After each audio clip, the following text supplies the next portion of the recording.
Olá, como estão vocês? Tudo bem? A partir de agora estamos juntos aqui no programa Visão Trabalhista em Debate. Eu lembro a você, telespectador, que a sua participação é fundamental para nós. Então, clique no nosso e-mail e participe do programa visãoemdebate@ig.com.br. Este programa é uma realização do Sindicato dos Metalúrgicos de Osasco e região. Sindicato esse que está pertinho de você, na rua Erasmo Braga, número 310, em Presidente Altino. O telefone está aí no seu vídeo, 3651-7200. Ligue e se informe e conheça mais os projetos do sindicato. O programa Visão Trabalhista em Debate agora está disponível na internet, isso mesmo. Acesse o nosso portal sindmetal.org.br. Clicando na página do sindicato, você vai poder assistir esse e outros programas da nossa grade e, além de, claro, poder acompanhar as matérias que são preparadas com exclusividade para você, trabalhador e trabalhadora. Participem! O tema do programa de hoje é 50 anos do golpe militar. Há 50 anos, o golpe militar foi deflagrado no Brasil. Censura, cerceamento à liberdade de expressão e perseguições políticas fizeram parte da história do nosso país. Para lembrar este período, o Visão Trabalhista em Debate de hoje recebe o professor da Unifesp, Murilo Leal, e Stanislau Zelimeta, militante de Osasco na luta contra a repressão. Obrigado pela presença de vocês dois.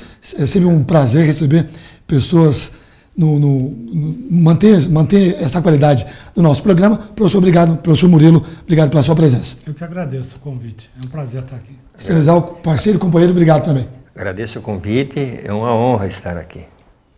Eu começo com o professor Murilo. Professor, qual foi o contexto político e econômico em que o golpe militar ocorreu?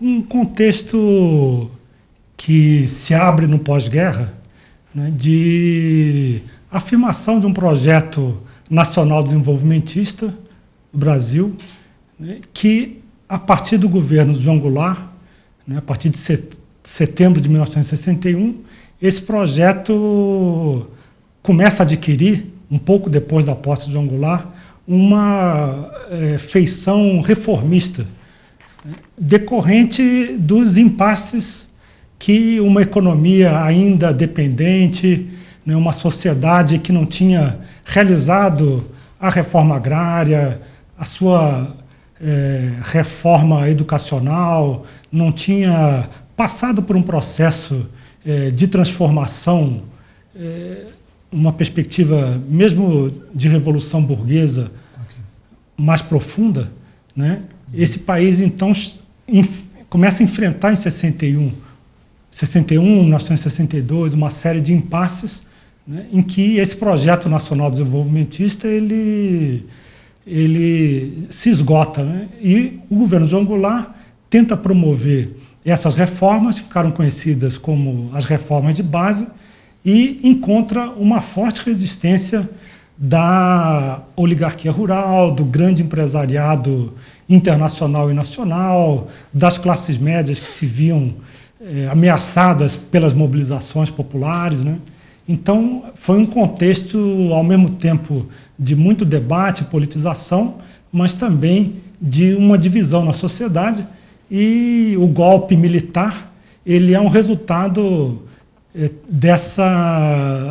dessa procura de civis que estavam contrários a essa reforma, a procura por um apoio militar, né, para depor o governo e bloquear esse processo de mudanças. O senhor acabou citando um pouquinho qual foi a participação capital nacional e internacional no golpe. Sim, teve uma participação muito forte, por isso que eu e muitos analistas nomeiam o golpe como um golpe civil e militar, e não apenas militar, né, porque os militares, principalmente no começo, eles não tinham um projeto militar para a sociedade brasileira. Era um projeto em que os militares atuaram como o braço armado de uma grande burguesia nacional e multinacional que havia se associado para bloquear esse processo de reformas, de avanço na organização dos trabalhadores, né? Então houve... Tinha um planejamento, quer dizer, tinha um planejamento adequado para a realização do golpe. Houve um planejamento, né? Isso está muito pesquisado principalmente no livro A Conquista do Estado, de um professor uruguaio radicado aqui no Brasil, René Dreyfus, que documenta essa associação através de organismos como o IPES, o IBAD, do capital nacional e internacional e dos militares na construção de um projeto contra-revolucionário. Qual foi o papel do discurso da Central do Brasil e da defesa das reformas de base? Esse momento é considerado como um momento de um clímax nesse processo, porque se nós pegarmos o discurso do João Goulart, né, ele fala, por exemplo, na convocação de uma Assembleia Nacional Constituinte para promover as reformas políticas e econômicas que ele e o arco de forças que o apoiavam almejavam, né? Então, ele lança de uma forma clara nessa manifestação esse projeto da reforma constitucional. Ele se dirige de forma muito veemente aos trabalhadores, denunciando um complô da direita, um complô da oligarquia contra o governo dele, contra o povo. Ele reivindica a memória do Getúlio Vargas e ele faz aí já a assinatura, como prerrogativa presidencial que ele tinha, de alguns decretos de desapropriação de terras, né, e de nacionalização de refinarias. Ele tinha prerrogativa de fazer isso, por outro lado, para concluir, essa manifestação foi a primeira de uma série de outras que estavam planejadas, e o objetivo era botar o povo na rua para pressionar o Congresso para promover essas reformas, reforma política, reforma bancária, reforma educacional, e essa associação diretamente da Presidência da República com manifestações, com um projeto reformista, ela foi considerada intolerável por essas forças conservadoras, imperialistas, que se opunham a esse projeto de mudanças, né, que foi defendido aí na manifestação da Central do Brasil. O senhor cita muito o presidente João Goulart. Foi muito pressionado, professor? Sim, foi muito pressionado, mesmo porque era um governo de tipo populista, né, que procurava se equilibrar entre um arco de forças políticas muito amplo, né, cedendo um pouco para o PSD, um pouco para o PTB, cedendo aos militares, procurando um caminho de conciliação, num contexto em que essa política se tornava difícil, até pela situação econômica também que o Brasil enfrentava naquele momento. Então, ele foi muito pressionado e essa pressão levou, no final, à deposição, né, ao golpe. Uma pergunta agora para o Stanislau. Stanislau, você que é um militante de Osasco, trabalhador nato, né? Como os trabalhadores viam as reformas de base? Então, os trabalhadores estavam no processo das conquistas dos sindicatos, né? Os sindicatos vinham num momento em que eles estavam se reorganizando, no momento em que eles estavam trabalhando a ideia de construir centrais, construir a unidade pela base, construir os delegados sindicais. Então, os sindicatos aqui no Brasil, eles vinham acumulando um conjunto, vamos dizer assim, de consciência e de força, né, para poder avançar nas conquistas que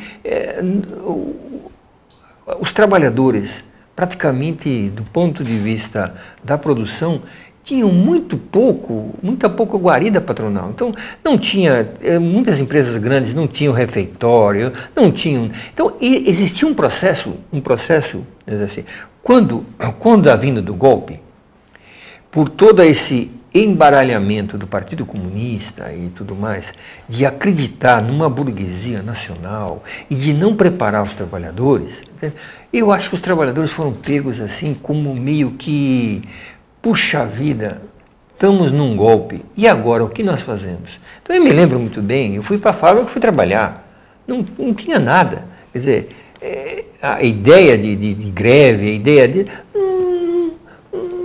Não assimilava, entende? Acredito eu que em lugares mais desenvolvidos, entende?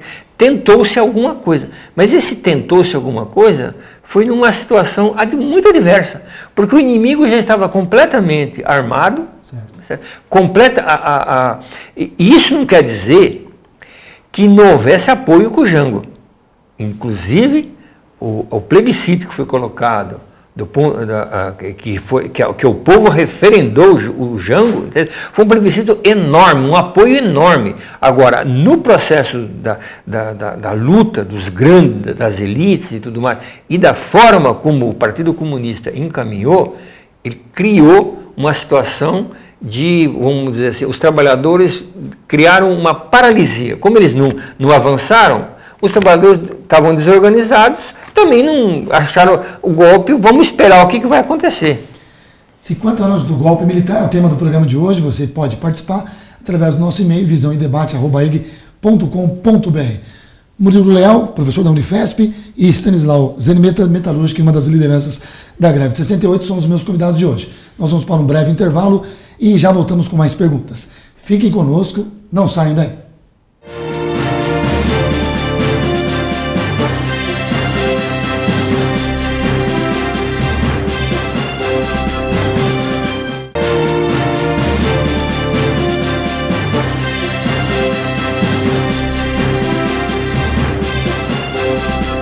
Já estamos de volta com o programa Visão Trabalhista em Debate. Lembrando a você, telespectador, que você é o nosso convidado especial. Clique no nosso e-mail e participe do programa. visãoemdebate@eg.com.br. 50 anos do golpe militar é o tema do programa de hoje. Os meus convidados, professor da Unifesp, Murilo Leal, e Stanislau Zenimeta, metalúrgico e uma das lideranças da greve de 68. Murilo, professor, qual foi o auge da ditadura? Se é que teve um auge da ditadura? Sim. Esse é um tema que está sendo discutido hoje, nesse balanço de 50 anos, né? Alguns autores, inclusive, dizem que a ditadura se restringiu a um período de 68 a 74, aproximadamente, né? E que o restante desse período aí não teria sido ditadura, né? Eu acho que foi um período de ditadura que teve o auge nesse governo do Costa e Silva e o governo do Médici, né?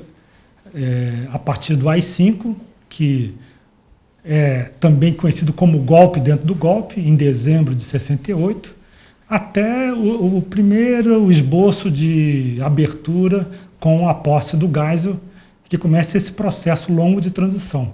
Então, nesse período, foi o período mais intenso de perseguições, de assassinatos, de desaparecimentos, né? Porque a ditadura ela não se impôs de imediato de uma forma plena, total. Isso também é importante lembrar, porque a ditadura não tinha no começo essa força. Em 64, ela teve apoio de amplos setores civis, né?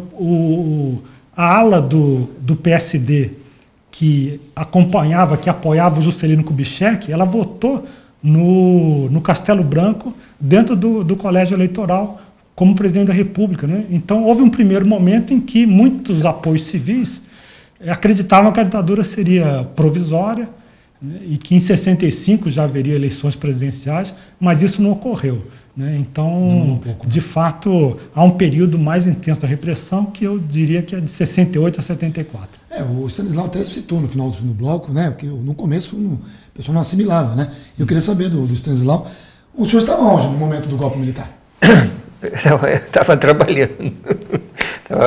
Como bom metalúrgico, né? Estava trabalhando na Braseixos, né? Então eu também fui lá e fui pego também de surpresa. Assim, não tinha.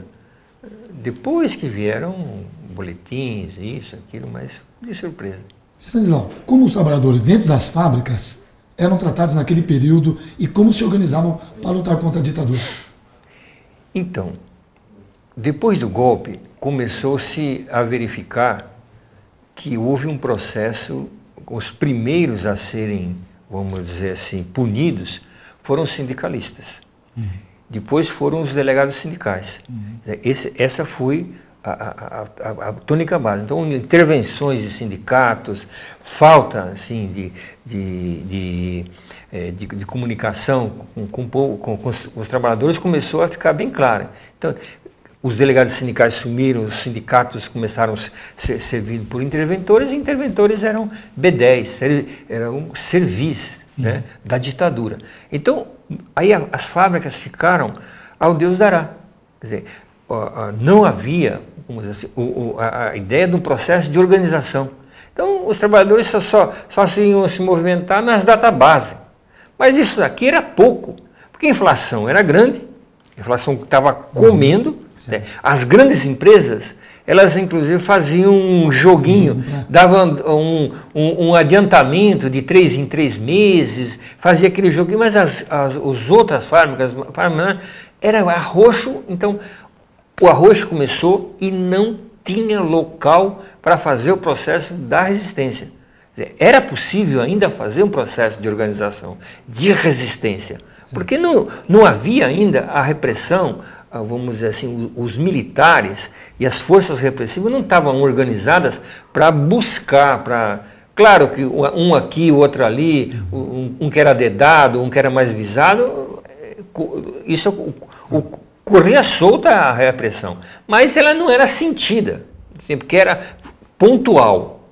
Então os trabalhadores, nesse processo, aqui em Osasco, começaram a ter ideia de se organizar dentro da fábrica, de fazer uma resistência. Como não tinha sindicato, faziam uma organização dentro da fábrica.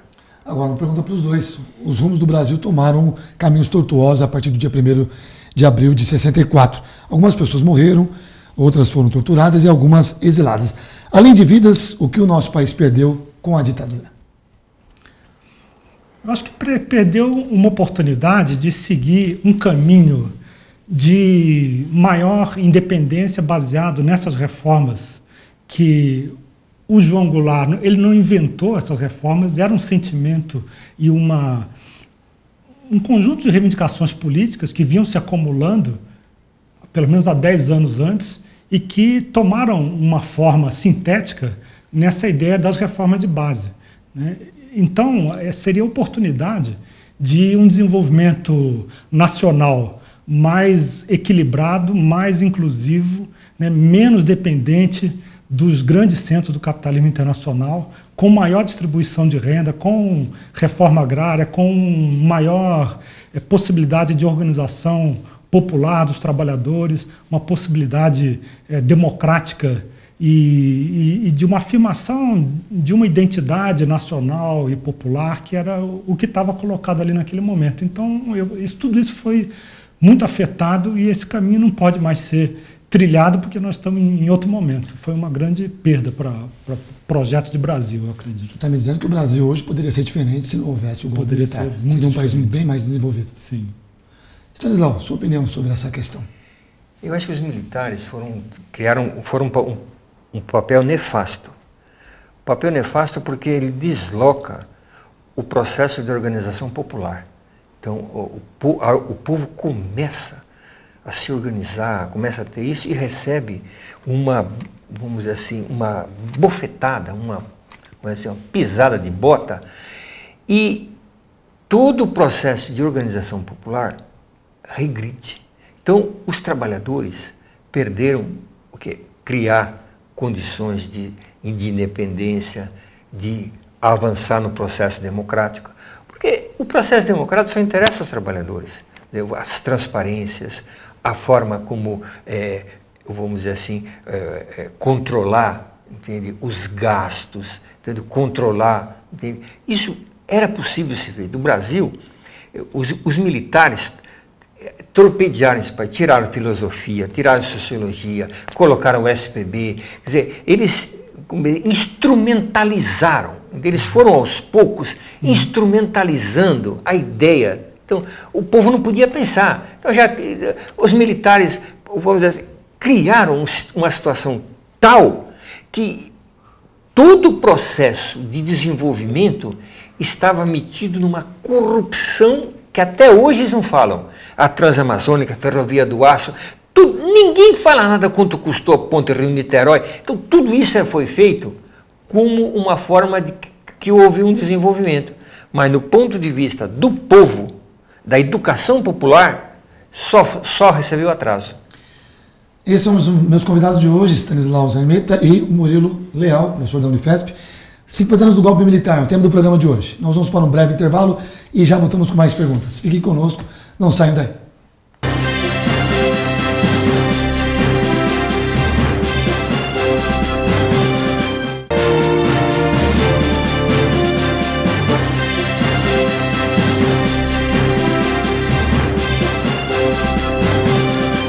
Para você que chegou agora, você está assistindo o programa Visão Trabalhista em Debate. Eu lembro a você, telespectador, que a sua participação é fundamental para nós. Clique no nosso e-mail e participe do programa. visãoemdebate@ig.com.br. O tema do programa, 50 anos do golpe militar, um tema muito importante para que a sociedade brasileira sempre lembre, e principalmente os jovens, né, que não tiveram a oportunidade de conhecer esse momento tão difícil de mudanças no nosso país. Estou aqui com o Stanislau Zermeta e o Murilo Leal, que é o professor da Unifesp. Stanislau, qual foi o papel da greve de 68 na Cobrasma e em outras fábricas em relação à ditadura? Foi muito importante. O processo de resistência da greve de Osasco, ele colocou um padrão de organização futuro das lutas, que era a organização das comissões de fábrica, dos grupos de fábrica, da luta sindical, do avanço. Então, esse processo, a greve é o fim, mas o processo de organização da greve, com a tomada do sindicato, quer dizer, por uma chapa de oposição, pela construção pelos grupos e pela comissão de fábrica, que foi que deu a vitória, a chapa verde, a chapa do Ibrahim. Então, assim, foi decisiva para, inclusive, criar uma juventude, certo? Criar as condições de participação do movimento popular, do movimento estudantil e avançar no projeto de organização dentro da fábrica. Não fosse Osasco como referência, não teríamos São Bernardo, não teríamos São Paulo, não teríamos nada, porque estabeleceu um processo de luta interna, de organização dentro da fábrica. Então, Osasco, a referência de Osasco, a referência do Cobrasma, a referência do estatuto, que você pode avançar, é isso que fala avançar no processo democrático, o estatuto que a comissão de fábrica da Cobrasma tinha, serviu, entende, de exemplo para milhares de fábricas, milhares de trabalhadores, entender o que é uma luta sindical no sindicato, na fábrica, e mostrar que é possível fazer a resistência interna dentro da fábrica se organizando.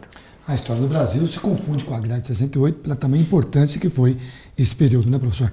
Professor, agora, como o senhor avalia as manifestações de junho aqui no Brasil que ocorreu, todos nós acompanhamos, quando alguns grupos reivindicaram a volta da ditadura e em que medida isso conecta com as dificuldades vividas pelos governos progressistas e de esquerda?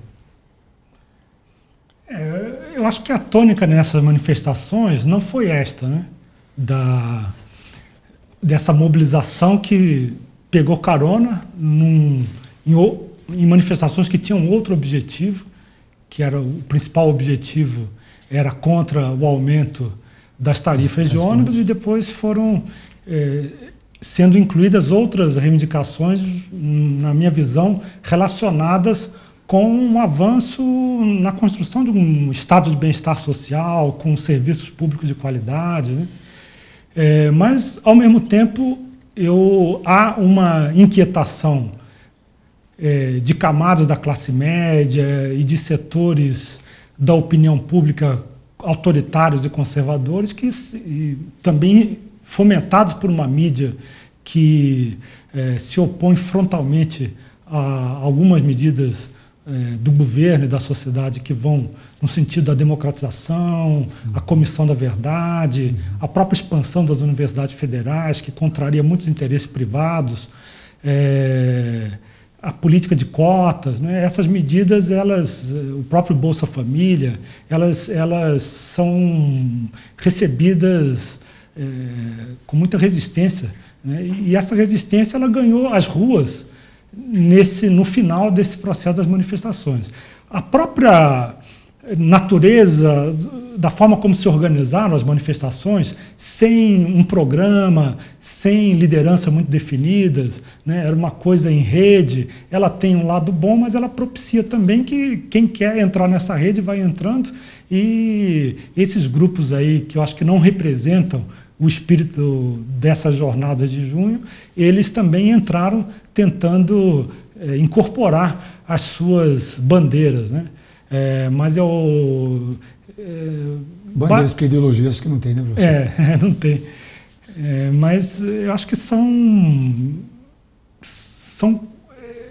acho que é perigoso esse tipo de manifestação da direita contra os partidos políticos, que apela para uma volta à ditadura, mas eu vejo isso, por enquanto, como uma coisa muito isolada. Eu queria saber do Stanislau, antes de nós encerrarmos o programa, o que o golpe influenciou na vida do senhor? O golpe na vida do trabalhador influenciou profundamente, principalmente para os lutadores. O que deu foi a perseguição. A perseguição é uma coisa que não foi devidamente corrigida. Nós temos aí centenas de pessoas ainda a serem, vamos dizer assim, tiradas vamos dizer assim, do anonimato, do isolamento, do sumiço. Né? Então, o golpe trouxe uma perseguição muito grande a quem queria fazer a luta. Influenciava violentamente, porque os patrões e a ditadura se aliavam. Então, todos os lutadores que tiveram o nome no processo de luta foram perseguidos a vida inteira. E ainda hoje nós somos tidos como criminosos. O senhor sofre essa discriminação? Ainda não, vamos dizer assim, na época sim, na época não podia arrumar emprego, na época tinha que ficar desempregado. Hoje, está lá a ficha, mas não tem base para, se você for pegar lá no Infocrim, lá nos perseguidos, você vai ver que consta lá o nome. Então, a ditadura criou uma perseguição ao desenvolvimento. Todas as pessoas que tinham uma opinião diferente passaram a ser perseguidas. Então isso influenciou na vida profissional,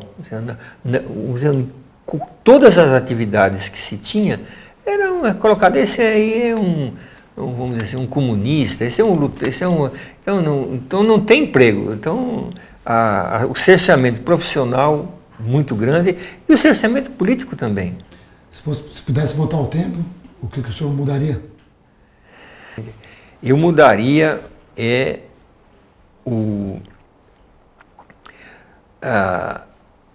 muitas medidas que foram tomadas, apressadas.